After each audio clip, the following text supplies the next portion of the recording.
माइयो मजा मार लेल कई जादो जी के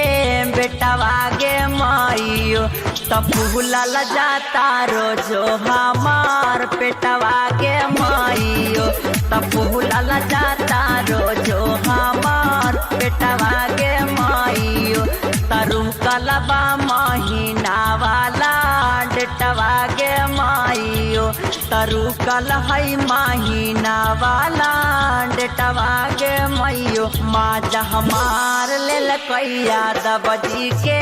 बेटवा गे माइयो डर लागा ताटे होई जाई बेटवा गे माइयो डीजे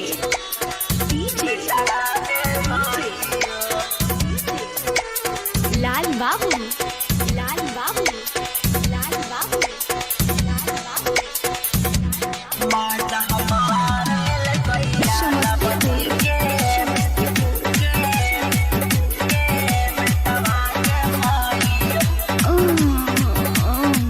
प्रेजेंटेड बाय लड्डू हलचल म्यूजिक। चूसी चूसी उठवा मोर दवाई ले जोवानावा का कहीं हमर बहाक गाइल मानावा चूसी चूसी उठवा मोर दवाई ले जोवानावा का कहीं हमर बहाक गाइल मानावा तमारा लस कमर धके चोटवा गे माइयो तमारा लस कमर धके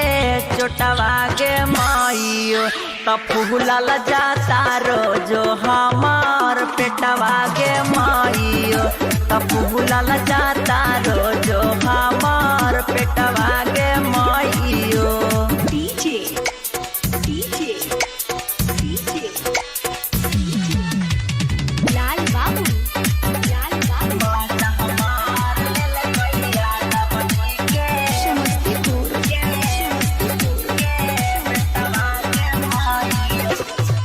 कहे धर्मेंद्र बतिया के हुसे ना कही हा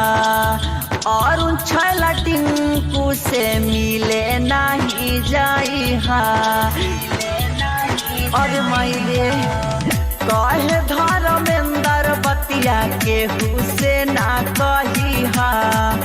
और छैला टिंकू से मिले नहीं जाई हा तराजस कहा लेला देवटावा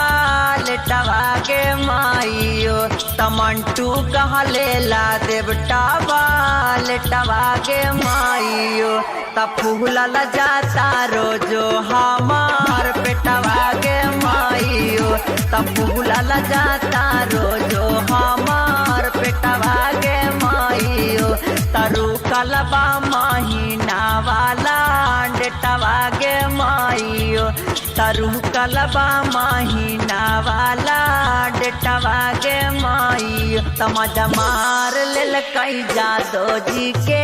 बेटवा गे माइयो डर लागा ताटे होई जाई बेटवा गे माइयो। प्रेजेंटेड बाय लड्डू हलचल म्यूजिक।